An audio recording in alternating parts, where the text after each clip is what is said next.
అధిక బరువు అనేక సమస్యలకు కారణం. సాహితీ యోగా ఆన్లైన్ క్లాసులో జాయిన్ అవ్వండి. నమస్తే రమగారు. నమస్తే జయ. రమగారు, సాధారణంగా మనం ఇంట్లో నిత్యం దీపారాధన చేస్తూ ఉంటాం. కొంతమంది ఉదయం చేస్తారు, కొంతమంది సాయంత్రం చేస్తారు, మరి కొంతమంది పొద్దున్న సాయంత్రం 2 పూట్ల కూడా చేస్తూ ఉంటారు కదా.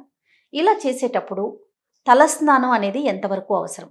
సాధారణంగా దేవుడి దగ్గరికి వెళ్ళేటప్పుడు కానీ, లేకుంటే దేవాలయం దగ్గరికి వెళ్ళేటప్పుడు కానీ ఖచ్చితంగా తలస్నానం చేయాలని అనుకుంటాం మనం. కానీ నిత్య దీపారాధన చేసేవారు ఖచ్చితంగా తలస్నానం అనేది చేయాల్సిందేనా? మీరు అసలు ఎలా ఫాలో అవుతారు? రోజు తలస్నానం చేయవలసిన అవసరం లేదు. రోజు తలస్నానం చేయకూడదు కూడా. నిత్యము తలస్నానం చేయకూడదు. నిత్య దీపారాధన అంటే ఇప్పుడు మాలాగా ఇళ్లలో మాకు అది క్యాజువల్ పని, రెగ్యులర్గా చేయవలసిన విధి. పడుకోవటం లేవటం లాగా దీపారాధన చేయడం అనేది అంత అత్యంత సహజమైన క్రియ. అలా కాకుండా ఇళ్లల్లో లేవు పెద్దగా. మీ పెద్దవాళ్ళు ముందు తరాల్లో ఎవరు చేయలేదు. ఇప్పుడు ఈ తరంలో మనకు అలవాటు, మనకు నచ్చింది, దీపం ఉంటే బాగుంది అనిపిస్తుంది. అది చాలా మంచిదని మనం మిగిలిన పెద్దవారి దగ్గర వింటుంటారు, చేసుకోవాలనుకుంటారు. మనం కూడా చేయాలి అని చాలా కుటుంబాల్లో వారానికి ఒకసారి దీపం పెట్టేవి కూడా నా చిన్నప్పుడు నాకు తెలిసి చేయాలి. నా ఫ్రెండ్స్లో చాలామంది ఇళ్లలో పండగలప్పుడే దీపారాధన చేసి మామూలు రోజుల్లో ఊదొత్తులు వెలిగించే వాళ్ళని కూడా నేను చూశాను. నాకు తెలుసు. కేవలం రోజు ఊదొత్తులు వెలిగిస్తారు దేవుడికి. దీపాలు ఏం పెట్టరు. దేవుడు గూడు ఓ పక్కన ఉంటుంది అంతే. అది పండగలప్పుడు, పబ్బాలప్పుడు, పుణ్యకార్యాలప్పుడు చేసుకునేదే తప్ప మాకు మళ్ళీ రోజు దీపారాధన, నిత్య దీపారాధన ఉండదు. నిత్య పూజ అవి అందరిలోనూ ఉండేవి కాదు ఇది వరకు. ఇప్పుడు క్రమంగా మనకి సోషల్ మీడియా ప్రభావం వల్ల రోజు దీపారాధన, దేవుడు కూడా అందంగా చక్కగా అలంకరించుకోవటము, పువ్వులు పెట్టడము, రోజు మార్చటము, తర్వాత ఈ రోజున ఇది చదువుకోవాలి, ఆ రోజున అది చదువుకోవాలి అని దైవభక్తి పరాయణత్వం పెరగటము, అవన్నీ ఈ కాలంలో డెవలప్ అయినవి. ఇవాళ రేపు డెవలప్ అయినవే తప్ప అందరూ చేసేవాళ్ళు కాదు. కానీ ఇప్పుడు మనం చేయాలనుకునే వాళ్ళ సంగతి. తలస్నానము అసలు సాధారణంగా మామూలుగానే అసలు వారంలో అన్ని రోజులు తలస్నానాలు చేయకూడదు. బుధవారము, శనివారము ఈ 2 రోజులే తలస్నానానికి అంటే తలంటుకి శ్రేష్టం. బుధ మరియు శనివారాలు. మిగిలిన వారాలన్నీ తలస్నానం చేయకూడదు. పైగా ఏమి నెత్తికి నూనె రాసుకోకుండా, ఏం పెట్టి రుద్దుకోకుండా నెత్తి మీద నీళ్లు పోసుకోవటం అశుభం, తప్పు, పనికిరాదు. అవి మరణాలు సంభవించినప్పుడే అట్లా నెత్తి మీద నీళ్లు పోసేసుకుంటారు. నూనె అంటూ ఉండదు, రుద్దుకోవటము ఉండదు. ఆ తల ఆరదు. అలా స్నానం చేసి నెత్తి మీద నీళ్లు పోసుకుని దీపం పెట్టడం చాలా తప్పు, చేయకూడదు. అది అశుభ కార్యాల్లో చేసేది. ఖచ్చితంగా నూనె పెట్టుకోవాలి లేదా ఏదైనా పెట్టి రుద్దుకోవాలి. 2. ఇప్పుడు తలస్నానము అంటే వాటర్ వాష్ కాదు. ఓకే, వాటర్ వాష్ ఒకవేళ విషయం పూర్తవని వాటర్ వాష్ ఒట్టిగా నీళ్లు పోసుకోవటం అని అనేది అశుభాల్లో చేస్తారు. జ్ఞాపకం పెట్టుకోండి.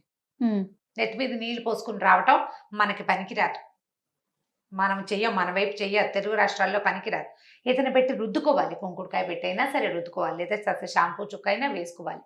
అది ఎప్పుడు చేస్తారంటే అశుభాల్లో చేస్తారు. 2వది అనారోగ్య సూచకం. అది తలలో జిడ్డు ఉండిపోతుంది, మురికి ఉండిపోతుంది, ఆరదు తల. సాయంత్రం అయ్యేసరికి తల నాదొస్తుంది, అస్సలు పనికిరాదు. తల స్నానం అంటే అంటుకుని స్నానం చేయటం. నూనె రాసుకో, నూనె కాకపోతే ఇంకో హెన్నా పెట్టుకో, ఇంకోటి పెట్టుకో, ఏదో ఒకటి నెత్తికి పెట్టుకుని దాన్ని వదిలించుకునేందుకు ఇంకొకటి పెట్టాలి కదా మనం. అది చేస్తే మీకు జుట్టు ఆరిపోతుంది. ఆరిన జుట్టు ఆరోగ్యానికి మంచిది, తడారిన జుట్టు జబ్బు చేస్తుంది, పనికిరాదు.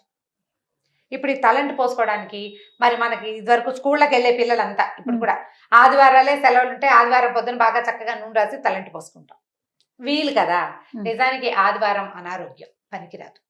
మనకి ఇదే వీలు. ఇప్పుడు ఏం చేస్తాం అంటే మిగిలిన వారాల్లో స్నానాలు చేయటానికి ఒక అమెండ్మెంట్స్ ఉంటాయి ప్రతిదానికి. సోమవారం నాడు చేస్తే నూనెలో ఇది వేసుకోండి, మంగళవారం రాయాల్సి వస్తే ఇది వేసుకోండి అని. మంగళవారం మంచిది కాదు, సోమవారం మంచిది కాదు, గురువారం మంచిది కాదు, శుక్ర ఆదివారాలు కూడా మంచివి కాదు. వారంలో 2 ముఖ్యమైన వారాలు బుధవారము మరియు శనివారము. ఈ 2 రోజుల్లోనూ స్నానం చేస్తే సౌమ్యత వస్తుంది, శరీరానికి కాంతి వస్తుంది, ఆరోగ్యం వస్తుందని శాస్త్రరీత్యా చెప్పబడింది. శనివారం నాడు నువ్వుల నూనె నెత్తికి ఒంటికి అద్దుకుని పిల్లలు కూడా చక్కగా రాసి ఆ నూనెని వదిలిస్తే గ్రహపీడలు కూడా తొలుగుతాయి. శనివార స్నానం ద బెస్ట్ శ్రేష్ఠ స్నానంగా చెప్పబడుతుంది. స్త్రీలకైనా పురుషులకైనా ఎవరికైనా పిల్లలకు కూడాను. అయితే ఇప్పుడు మనం పూజా స్నానం గురించి మెయిన్ మన క్వశ్చన్ అది. ఇప్పుడు నిత్యము పూజ చేసుకునే వాళ్ళకి అసలు తల స్నానం అక్కర్లా. మీరు ఈ వారాల్లో ఏ 2 రోజు చేయదలుచుకున్నారో ఆ రోజు స్నానం చేయటం, రోజు స్నానం చేసి దీపారాధన చేసుకోవచ్చు. ఈ పుణ్య స్త్రీల కంటే ఎవరైతే వివాహితలు ఉంటారో వీళ్ళు ఒక చిటికెడు పసుపు రాసుకుని స్నానం చేస్తే, నేను ముందు రోజు రాత్రి భర్తలతోటి ఉన్నామని, బయటికి వెళ్ళామని, ఎక్కడికో వెళ్ళొచ్చామని, మర్నాడు స్నానం చేయాల్సి వస్తుందని ఆ శంక పడని అవసరం లేదమ్మా. పుణ్యస్త్రీకి పసుపు రాసుకుని స్నానం చాలా మంచిది, తల స్నానంతో సమానం. ఈ నెత్తి మీద నీళ్లు పోసుకునే విధానం ఉంది చూసావా? పూర్వకాలంలో భర్తలు మరణిస్తే జుట్టు తీయించేవాళ్ళు. వాళ్ళు రోజు నెత్తి మీద నీళ్లు పోసుకోవాలి అని. అది కూడా ఏమిటంటే మడిగట్టుకోవటం కోసం, దేవతార్చనకి తలస్నానం చేయకపోతే పనికి రాదని వాళ్ళని చేయమని వాళ్ళు. ఇప్పుడు మనకు అసలు ఆ విధానమే లేదమ్మా. అలాంటి బ్యాడ్ ఐడియాస్ అన్ని తీసి పక్కన పెట్టండి, వాటిలోకి వెళ్ళొద్దు అసలు. మన జీవితాలే అట్లా లేవు, మన పద్ధతే అది కాదు. భర్తలు లేకపోయినా, మరణించినా, లేకపోతే మీరు ఏదైనా డివోర్స్ లాంటివి తీసుకున్నా, ద్వితీయ వివాహానికి అవకాశం ఉన్న రోజు ఇది. ఎందుకు పూర్వకాలపు ఆలోచనల్లోకి వెళ్ళాలి మనం? మరి వారాల్లో స్నానం చేయకూడదని పూర్వకాల ఆలోచన కాదా మీది? నీ నెక్స్ట్ క్వశ్చన్ అదే, నీ మొహంలో అదే ప్రశ్న కనిపిస్తుంది. నేను చెప్తాను చూడండి. ఇప్పుడు నెల మొదట్లో ఆదివారం మొదలైంది, వారాలు రోజు మారేసరికి సూర్య గమనం మారుతుంది. మనకి సండే, మండే, ట్యూస్డే ఇంగ్లీష్లో చదువుకుంటాం. తెలుగులో ఆదివారము అంటే రవివారము సూర్యుడి, సోమవారం అంటే చంద్రుడిది, మంగళవారం అంటే కుజుడిది, బుధవారం అంటే బుధుడిది. ఇవన్నీ గ్రహాలకు సంబంధించిన రోజులమ్మా. ఈ రోజుల్లో సూర్య గమనం మారుతుంది కాబట్టి చంద్ర గమనం మారుతుంది. చుక్కలు పెరుగుతాయి, తగ్గుతాయి, చంద్రుడి కళలు పెరుగుతాయి, తగ్గుతాయి. మనం చూడండి, ఆది సోమవారాలకు 2 వారాలు గడవంగానే అమావాస్య వస్తుంది. అమావాస్య రాగానే చంద్రుడు ఉండడు, సముద్రంలో అల్లలు పోటెత్తుతాయి. పౌర్ణమి రాగానే చంద్రుడు ఇంతవాడైపోతాడు, మళ్ళీ అల్లలు పెరుగుతాయి.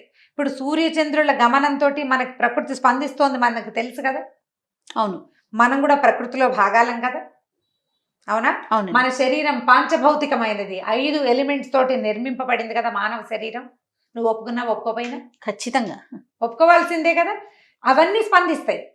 అందుకని ఈ వారాలకి అనుగుణంగా స్నానాలు చేయండి అని చెప్తారు.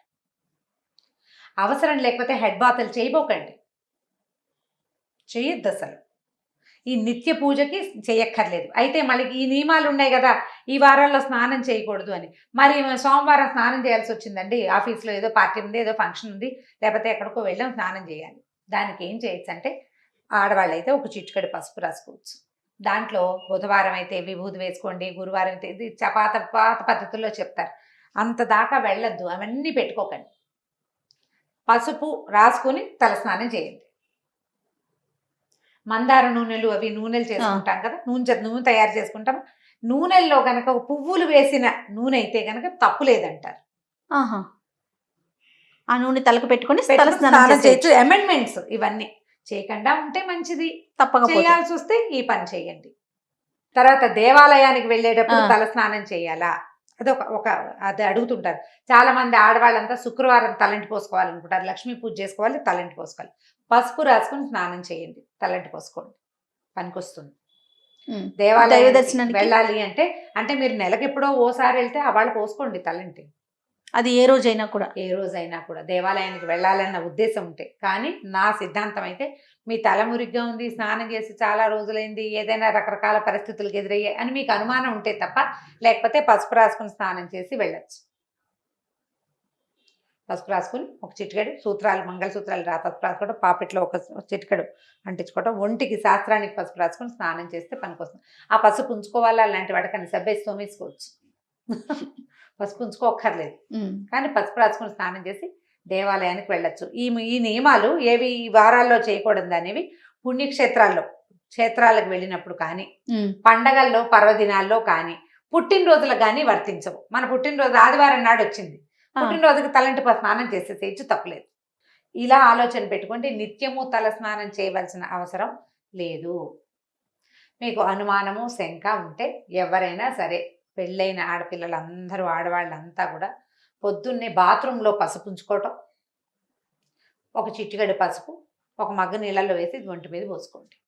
అనుమానం లేకుండా, శంక లేకుండా, ఏదైనా తప్పు చేస్తున్నామేమన్న భావన లేకుండా ఉంటుంది. పసుపు ఎలాగో యాంటీబయాటిక్, మనకి స్కిన్కి చాలా అవసరమైంది, ముఖ్యమైనది.